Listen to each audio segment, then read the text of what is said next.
So yun guys, update ko kayo. Wala pa rin huli. Hilig ko yung pagpipishing, kaso walang hilig sa akin yung fish. Ano ba yan? Doon yung floater ko. So oras na mag-alas 5 na, wala pa rin huli. Pero wala pa naman akong isang oras dito kasi hapon na ako nakarating. So, nalay ko lang yung napanood ko sa Shopee na advertisement na panghuli daw ng isda na mabilisan, nung hindi ka naantukin, yung hindi ka nababagutin.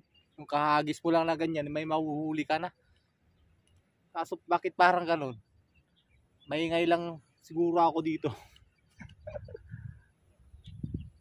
Mga 10 minutes ko lang nahihagis dyan. Baka naubos na nila yung pamain ko. Ito yung pamain ko. Nagbike lang ako dyan. May mga kasama din ako dyan na nagpipishing. Yan, meron din doon. Baka nakarami na sila, kanina pa sila siguro umaga. Meron din dyan. Hindi ako lumapit sa kanila kasi alam ko maingay ako. Baka maingayan sila. Wala na kang huli, maingay pa ako. Yan, baka magalit sila. Kaya dito na lang ako sa may tabi.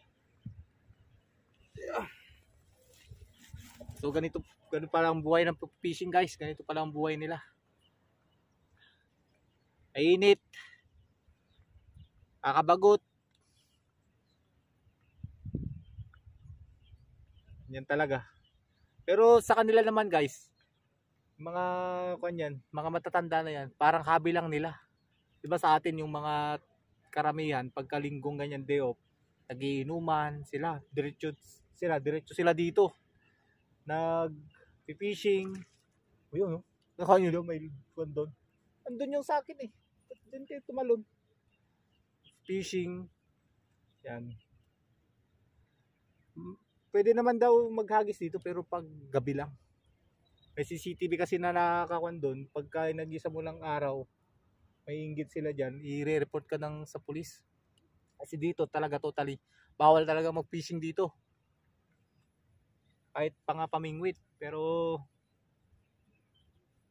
yan, marami nang fishing kaya sinubukan ko na rin. Wala pa namang nahuli. Dito ko nakilala yung nag-ari ng tiksay. Wala sila ngayon. Siguro kaninang umaga sila doon naman sila pumapesto guys. Doon sila pumapesto sa mga talahiban doon. Sa mga puno-puno doon. Kasi nagtitiksay sila para hindi sila makita. Yan yung sa akin, wala pa. Baka wala na yung pain nun. Yun guys, habang naghihintay muna ako dito ng kakagat sa pain ko. Pag shoutout muna tayo, shoutout sa mga fisherman natin. Kay Jebs Fishing, kay Rosel Fishing, shoutout dyan. Turuan nyo ako kung paano makahuli yung pain na maganda. Yan o. Sa hingi lang ata ako magaling. Kaya guys, hanga ako sa mga fisherman natin na nag-vlog. Ang hirap maghuli ng isda para lang magka-content. Ang hirap. Kaya panoorin natin mga vlogger natin na nagpipishing guys. Kasi hindi basta-basta yung dinadanas nila para lang makahuli ng isda. Yung iba pupunta pa sa dagat para lang makahuli. Yung iba nag-spear fishing pa. Yun, buwis-buhay yung pagbablog nila. Kaya shout out sa mga kapwa kong fisherman na nagbablog. Na hindi talaga biro yung pagpipishing. Fishing vlog hindi biro. Kaya maswerte yung mga na-monetize na at saka yung mga maraming views. Tulad sa aming small YouTuber na gumagawa ng magandang content, ang hirap. Mahirap talaga mag-content ng fishing. Kasi hindi mo matuturuan yung isda na may bibigyan ng script na ito kagatin mo ganyan. Hindi pwede yun. Talagang hihintayin mo siya kumagat dyan at hilain. Tsaka ka makakakuha ng magandang content pag may huli. Pero pag ganyan, minsan wala kang may content na ganyan lang hihintayin mo. Wala. Yan pa yung pamain ko. Sa malapit ang ingay ko kasi kaya wala akong huli. Akyat muna ako, pakita ko sa inyo yung paligid. Yan. Yan. Diyan ako galing. Ito ako dyan ng bike ko. Bike lang ako. So, nandiyon yung mga kasama nating fisherman. Shout out. Pero mga kanyan, mga Taiwanese na senior citizen. Diyan yung iba. Oh. Ang ingay nun. Doon lumayo. So, bali doon pala yung bahay namin. Doon. Yung dorm namin. Sa kanang palayan na yan. Doon na. Dito lang ako sa malapit kasi hapon na akong naka-vlog. Kasi galing pa ako ng simbahan, guys. Nagsimba ako kanina. Mauhuli kaya yan, parang walang isda. Ang ingay ko kasi.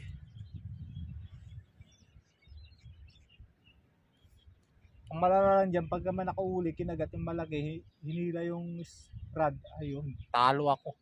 Mas mahal pa yung rod ko. Kasi sa wala man naman sahod tong YouTube na to. Baba muna ako, guys. Titignan natin kung may pain pa. Baka hintay lang ako, wala na palang pain. Yan. Op. Wala talagang hilig yung isda sa akin. Ako lang ang may hilig sa kanila. Yan. Yan si Lolo. Kung doon nagse-set up. Kasama natin na fisherman pero hindi siya Pilipino. Ito pala yung minix kong pamain nila, guys. Masarap sa paningin. Nagisang ko nga ng konti para lumapit sila. Yan. Hagis ako dun. Yan. Ewan ko lang.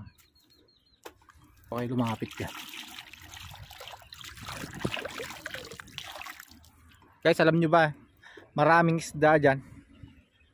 Wala lang talaga may gusto sa pain ko. O kaya walang kanya, maingay siguro ako.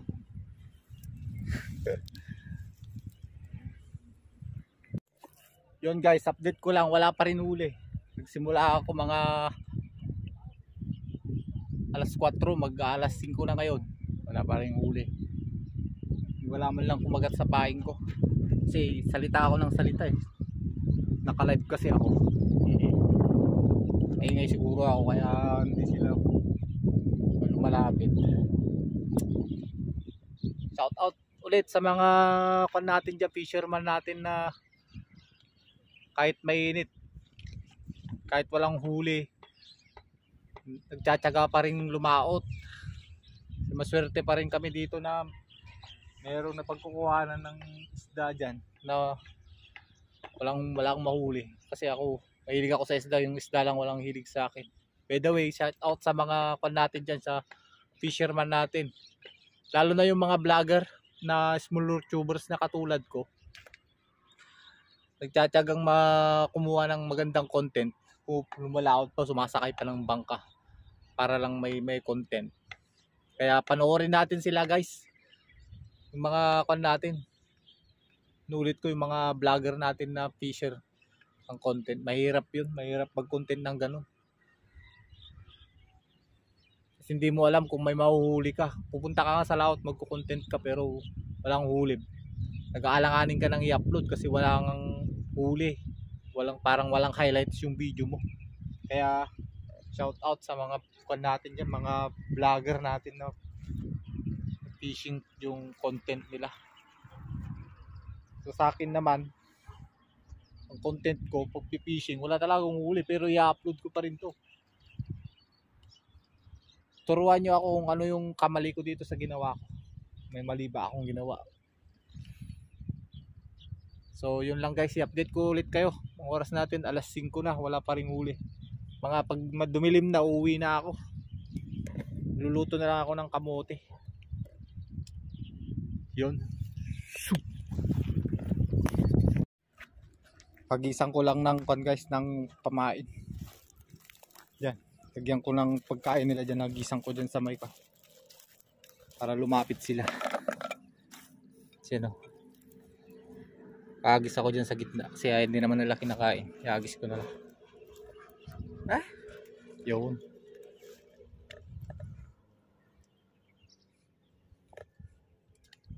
Yan. sakaling lumapit sila.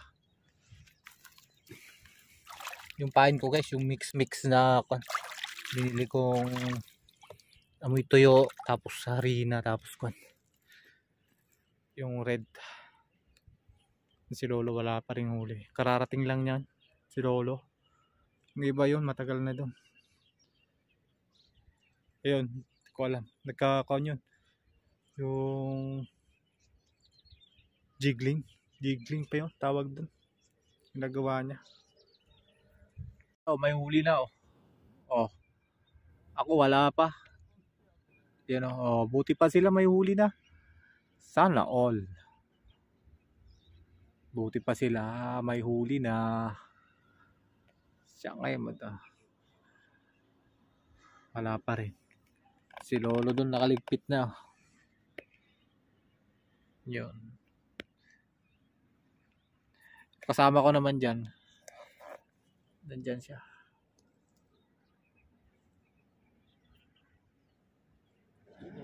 Ayun o. Yun. Kararating lang yan. Wala pang huli. Tulad ko. Kaya huwag tayong masaktan. Hindi lang tayo ang walang huli. Buti pa sila may huli na oh. Pwede nang umuwi doon. So yun guys, buti pa sila may huli na yon kanina. Tayo wala pang huli. Wala pa tayong huli guys. Ito may pansahog na sana dapat tayo ditong kangkong oh. Dito lang yata kukunin ko ah. Adobo ko na lang. Guys, ito na lang yung kukunin ko. Kuha na lang ako ng kamote dito.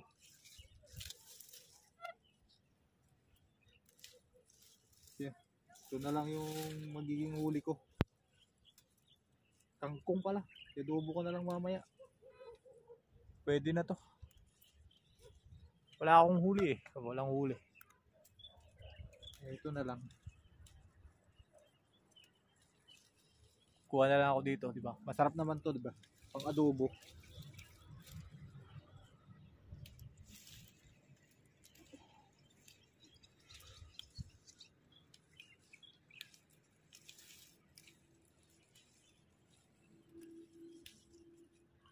Kaya sino ba nag-uulam nito? Ito, adobo lang. Walang kasahog-sahog. Kung may tilapia sana, ito yung sasahog. Ito, adobo lang, solo. Ito lang magiging dinner ko mamaya.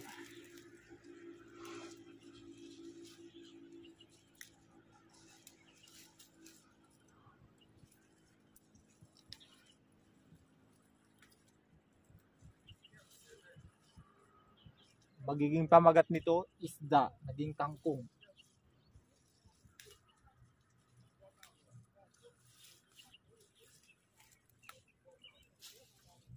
Isda, naging kangkong.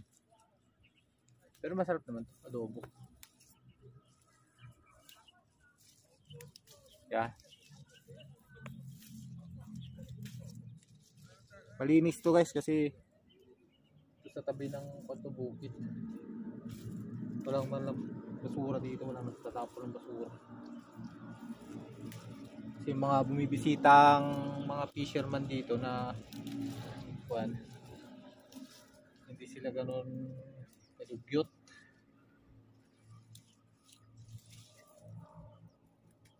Alam nilang panatiling malinis yung pinagkukunan nila ng para sa susunod na generasyon may makuha pa rin sila dito. So ako dito naman nangangangkong na lang.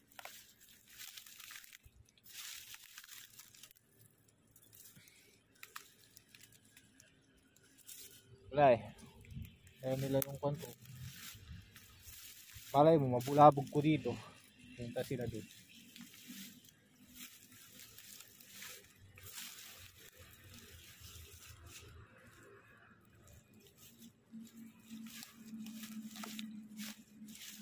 Tayo. Kung na lang ako guys. Hayaan mo na yun. Tilapia na yun. Mahilig ako sa tilapia kaso wala naman nahuhuling tilapia. Daming lamok.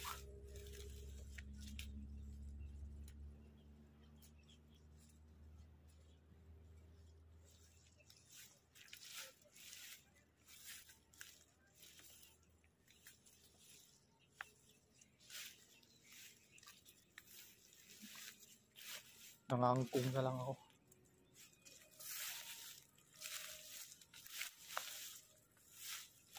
Baka dito sila siguro. Marami sila siguro dito.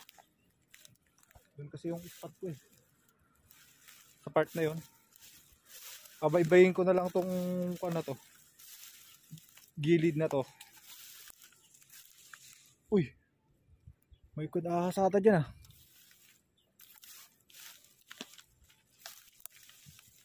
Kuha na lang ako ng kangkong.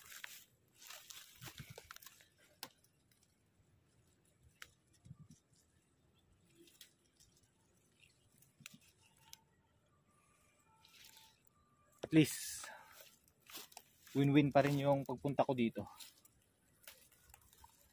Hindi pa rin ako uwing luhaan.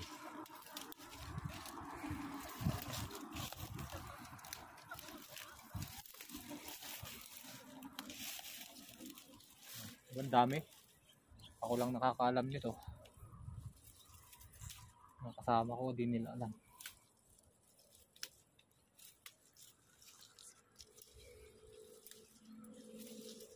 So, ibig sabihin, ngayon ko lang napansin to guys. Ibig sabihin, pag punta ka dito, may huli ka. Sigang ang kalalabasan ng mahuhuli mo. Kasi meron ka ng kangkong.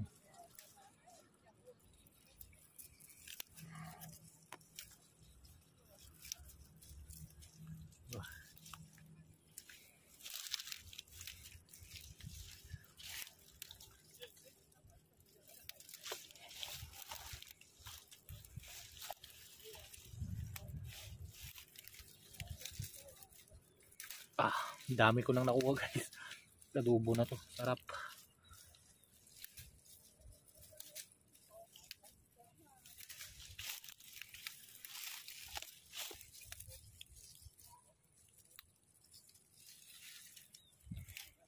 So na nahuli ko, nakuha ko. Meron pa doon. So uwi na ako guys. Pagka baklasin ko na lang yung pangkod. Ilagay kong ang daming nakapit na plak-plak sa pan ko.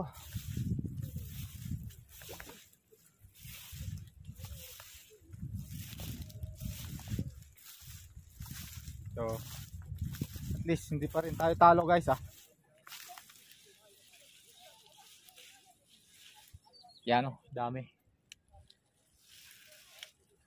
Nag-uusapan na ata ako ng mga pala. So yun lang guys. Babay na. Guys, ito yung nangyari sa pagtitilapia ko. Walang huli, uwi na ako, hapon na. Wala. So kangkong na lang yung kinuha ko yan oh. Nakuha ko dyan sa gilid-gilid dyan. Marami palang kangkungan dyan, kakangkong. Yan. I-adobo ko na lang mamaya. So yun ang nangyari sa pagpipishing ko guys. So yun guys. Bye-bye na. Walang huli.